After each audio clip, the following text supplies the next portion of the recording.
Hello, my name is Stuart. I'm the unrepentant atheist. So, welcome back to my channel. Thank you for tuning in. And today I'm going to be doing two things very quickly. Quick Bible update. As you know, I'm reading the Bible more or less from start to finish. I've already made some comments on the creation story and also the Garden of Eden, the fall of man, etc. And I've read a bit more. I'm not going to go into too much detail because it's starting to get a bit boring, but I will say a few things about it. And then I'm going to be moving on to a question that Christians have asked me now and again about atheism, namely, what's in it for me? Okay, well, I'll come to that shortly. But first of all, the Bible. As you know, I'm reading the NIV. Here it is. And I'm reading after the point where um, Adam and Eve have been thrown out of the Garden of Eden for disobeying God. And uh, they have two sons. I won't go over the Cain and Abel story, only, of course, that God played favorites. Cain got jealous. He killed Abel. And then he was sent out into the wilderness by God. And he found himself a wife. And this is when the sort of genealogies kind of start, which is a boring bit. So we've got uh, so then yeah. So Cain with his wife, they have Enoch. Um, then we've got Irad, Irad the father of Mehujael. Mehujael was the father of Menu, Menuthshel. Menuthshel was the father of Lamech. Now we've got Lamech married two women. Okay, so it's not only the Muslims that can take more than one wife, Jews too. I don't think they do that anymore, but apparently it wasn't too uncommon in those days. So Ada gave birth to Jabal. He was the father of those who live in tents and raise livestock. His brother's name was Jubal. He was the father of all who play stringed instruments and pipes. Isn't that interesting? Zillah also had a son, Tubal Cain. All this kind of stuff, you know, they're going through. I mean, there are obviously several generations here. There are several generations going on. And then in verse 25 of chapter 4, suddenly we've got Adam made love to his wife again. What? Adam made love to his wife again? We're going back about 10 generations. What's going on? Why this anachronism? Or it's so Adam made love to his wife again. They gave birth to a son named Seth. I wonder how could this be? And then I start reading that when Adam had lived 130 years, he had a son in his own likeness, in his own image, and he named him Seth. Adam lived a total of 930 years. Wow.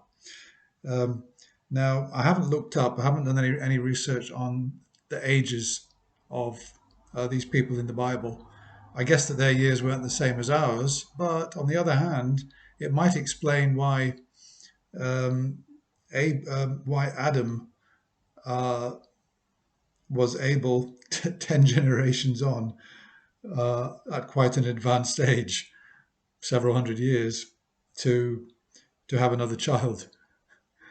So this is something I'm going to have to do some research on because these ages are just crazy. I remember from reading the Bible some time ago about the ages, and I can't remember what was said at that time. But obviously, I mean, Lamech, for example, coming back, he's still in the story several generations on. He lived a total of 777 years. And so they all live to be quite a ripe old age. I wonder if it's one year is 10 of their years is one of our years, or I don't know. I'm gonna have to do some research on that. But yeah, the fact that they weren't monogamous. They were taking more than one wife. The men were. So um, let's move on then from the Bible because it did get a bit tiresome. I'm hoping it's going to sort of liven up a bit. Okay, so this point, Christians, they've said to me, and they've not just said to me, they've said to other atheists, you've got atheism, but what good does your atheism do you? I'm a Christian. They say to me, I'm a Christian, and and then I say, well, what good does your Christianity do? What do you get out of your Christianity? and then they start telling me all the benefits. So I've just got a list here. I'll just refer to it. First of all, they say that um, it, believing in God and being a Christian, it gives their life purpose. Um, I wonder in what way. In what way would it give their life more purpose than mine? Because, I mean, I'm an atheist, but I kind of do the same things that they do. You know, I probably live my life in a fairly similar kind of way. I feel that I feel that I don't really see. Okay, let's suppose there is a God and that the Christian belief is true. In what way would there being a God give their life purpose? I don't really get that unless they think there's some grand plan laid out for them and that their ultimate purpose will be realized in the afterlife. And if so, I wonder what that would be. But personally speaking, I don't feel that a God has got to exist to give my life purpose. I mean, okay, I'm divorced now. I'm on my own, but I was married for 20 years. I had a child, I've got a son who's growing up. I'm doing the best for him when he needs my help. And so I wouldn't say my life is without purpose. I enjoy what I do. I run a business. I try to help people in my business. I try to give good service. And I generally try to be useful in the world. I try to be ecologically friendly and planet friendly and people friendly. And I don't think there's anything waiting for me after death.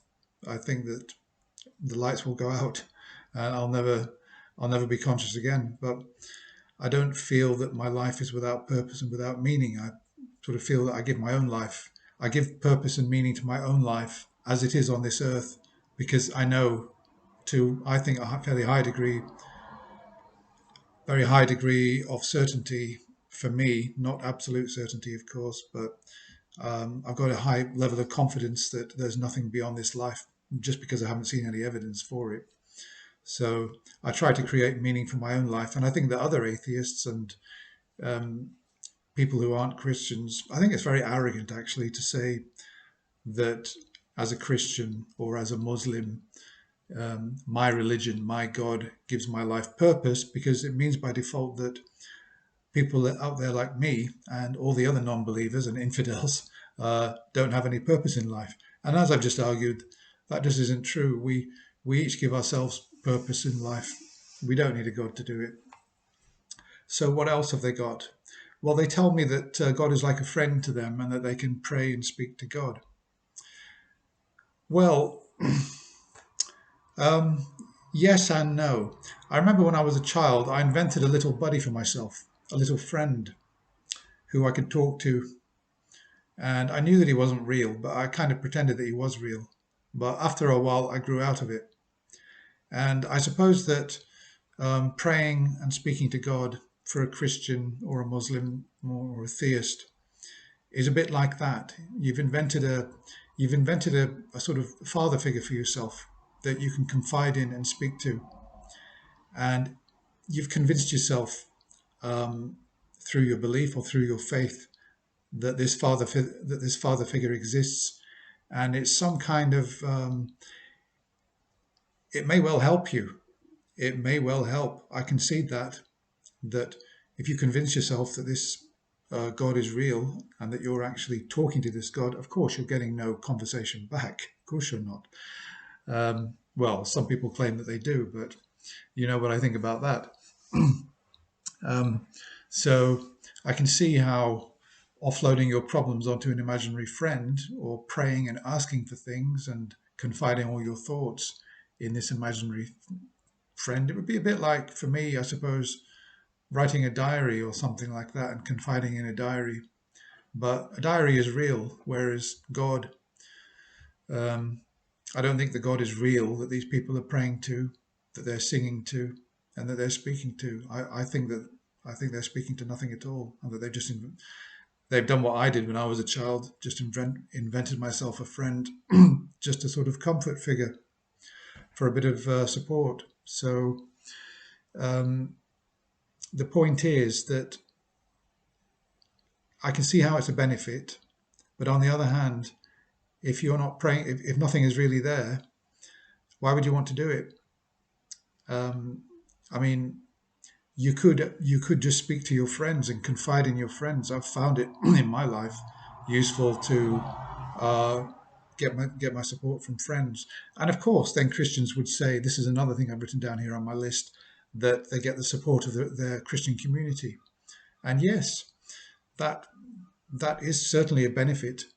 And of course, atheism as such, atheism is just a rejection of God claims, of course, I know, but I've seen that there are some weird kind of, I think, almost absurd sort of pseudo churches springing up with atheists filling them and singing songs. Um, so, and there is an atheist community, and of course, I'm in touch with the atheist community. Every time I make a video, I'm actually talking to an atheist community. So, I find that quite useful, seeing that there are other atheists online who feel strongly about um, not believing in religion, which gives me support. So I've kind of got that support already from the online community. I've got no atheist friends that I communicate with, so that that is quite useful to me.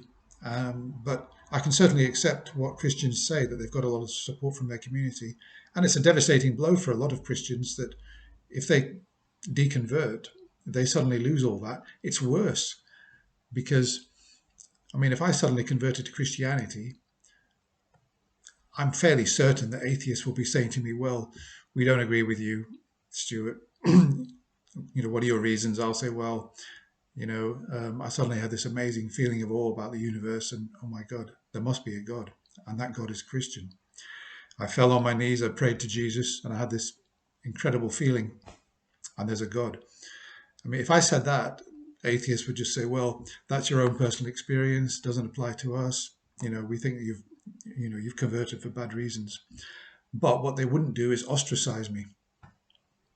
They would still be talking to me, probably trying to rationalize things and hope to deconvert me back. But we wouldn't get this horrible kind of thing that happens to a lot of Christians who leave the faith, and they're literally ostracized by their entire families, by the community, and they're completely isolated. So it's okay while you're in the movement, but if you try to leave it, you're in trouble. Okay. Christians have said to me, well, atheism offers no afterlife. So, well, yeah, that's true. Atheism, well, of course, I've been over this before. Atheism is not rejection of afterlife, it's a rejection of God claims. So there may be no God, but there may be an afterlife. Now, personally, I don't believe in an afterlife either, but only because there's no evidence for it. But nevertheless, Christians will say, do you believe in an afterlife? I say, no, I don't. They'll say, well, with our Christianity, we've got an afterlife. I'll say, well, um, that's like you're waiting for this afterlife to come along, and you're feeling quite happy that there is an afterlife. And obviously, when you die, the lights may just go out. You'll never exist again. It means you will have lived your life. It's sort of analogous to if somebody told me now, um, Stuart, in 10 years, we're going to put £1 billion in the bank. And in 10 years, you can draw that money. You'll be retired. You'll need the money.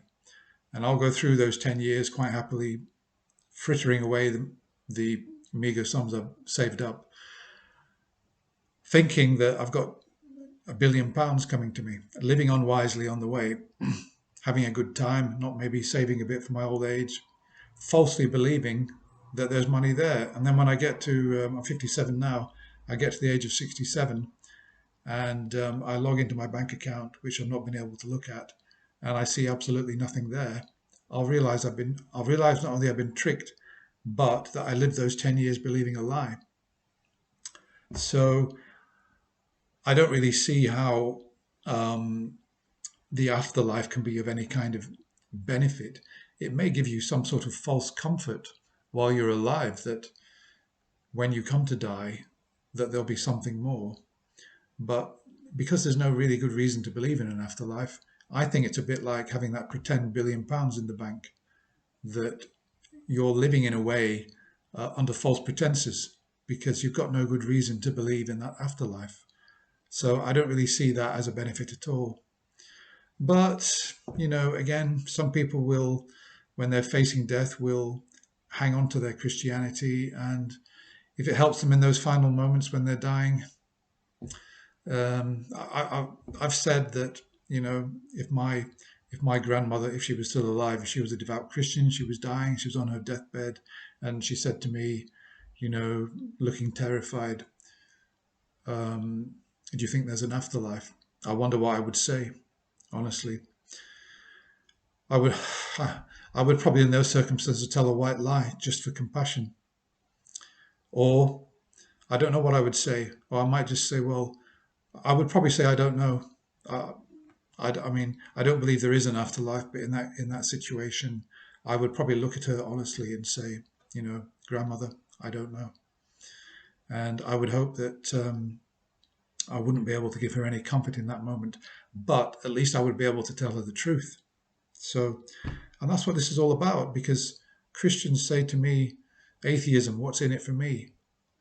One word, truth. Okay, I don't believe in God, and there may well be a God, but I'm making a rational judgment based on lack of evidence. And I think it's more likely, because there's no proper evidence for a God, I think it's more likely that there isn't a God than, obviously, that there is a God, which is why I'm an unbeliever. So what's in it for me? Believing things for good reasons, holding points of view, holding beliefs which are more likely to be true than false. That's what's in it for you. And not living a false life, which, if your whole worldview is predicated on something which hasn't got good evidence, there's no good reason to believe it. You may well be living. Under false pretenses. Okay, Christians have said to me that it makes them happy. Well, there are alcoholics who enjoy drinking whiskey. It makes them happy. Heroin addicts, that makes them happy too. So I don't really see that. I don't really see that as a sort of good reason to hold unjustified beliefs, that it makes them happy, because it's not really the fact that it makes them happy doesn't make their beliefs true. You could believe a beautiful lie. I mean, my friend might come to me and say, "Oh, I've just bought this suit, and it's a kind of, terrible quality. It's a horrible striped 70s design." And and he's going on a date, and he'll say to me, "Stuart, what do you think?" And I'll say, "Oh, actually, you look really good in that. It's quite stylish." And I'll tell a white lie, and he'll go off to the date. And I mean, it's too late for him to change his suit, but he'll go off believing my lie. It may well help him. He may well have the confidence through the date to get a follow-up date.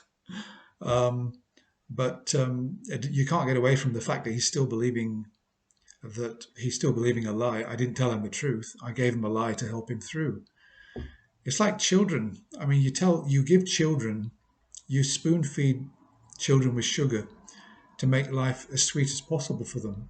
You tell them there's Santa Claus, you tell them God's looking after them. Well, I wouldn't tell my own child that, but you try and put a really beautiful spin on reality for children to help them through their early years.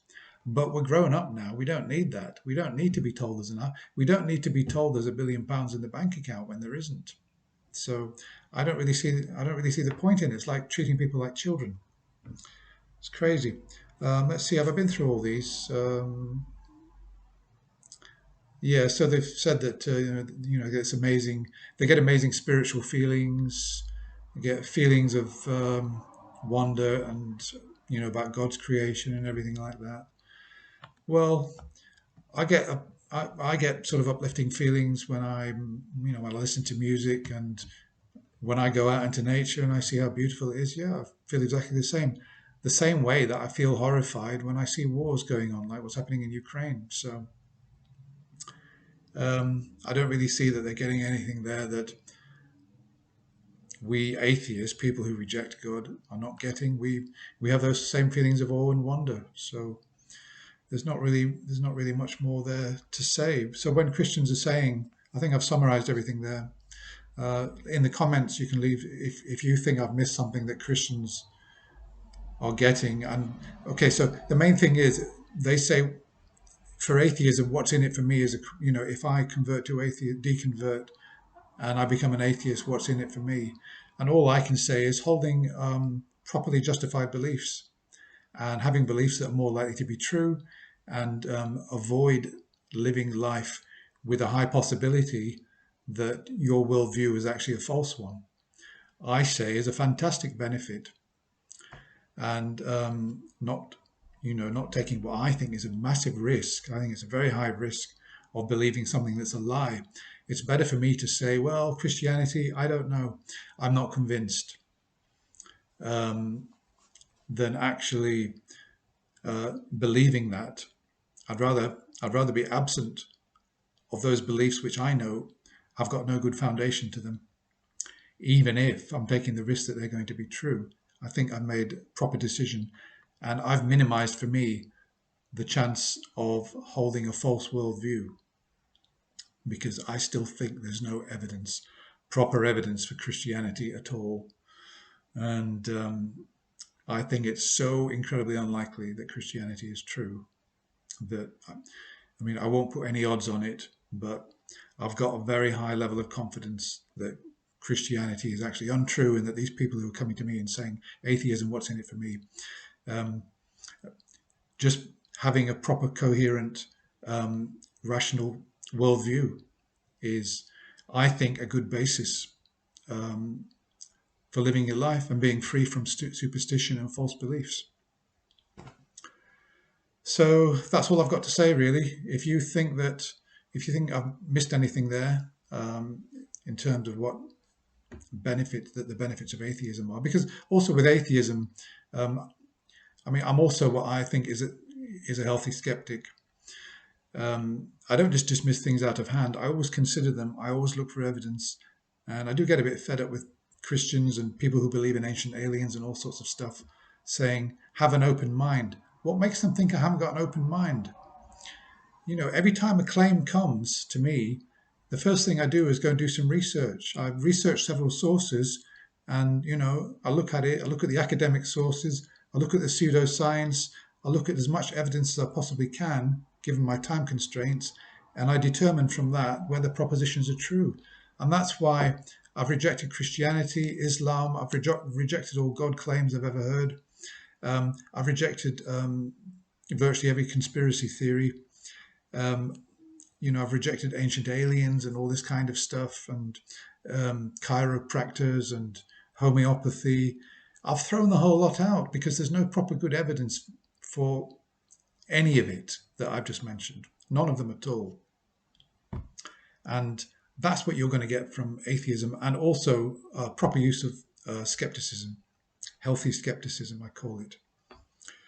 So all I can say to you Christians is, I know it's painful, but please don't look at the evidence as a Christian.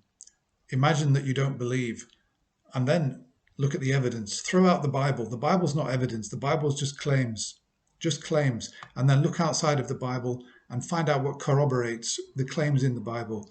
Analyze the evidence properly, just like a historian would, and then ask yourself the question whether there is really good evidence to believe. As for personal experience, we can all be mistaken. I've had amazing feelings. I've had so-called spiritual experiences, but I've taken a step back and I've thought, right, I can't explain that experience. Doesn't mean there's a God, and not only that there's a Christian God. We're taking there, two big leaps. No, assess the evidence properly. The mind is an amazing thing. It dreams, it has hallucinations, it has experiences under drugs or not under drugs. And I can't see any justification for ever having any kind of experience that is going to lead you to the belief that there's a God. Not only that, but a particular kind of God with characteristics and a whole baggage of doctrine that comes with it. So So just to recap, in my opinion, atheism has a tremendous benefit in rejecting all the God claims that have not met their burden of proof. You can live a much truer life than you will ever live as a Christian and a theist. That's all for now, guys. Look forward to seeing you again fairly soon. Bye for now.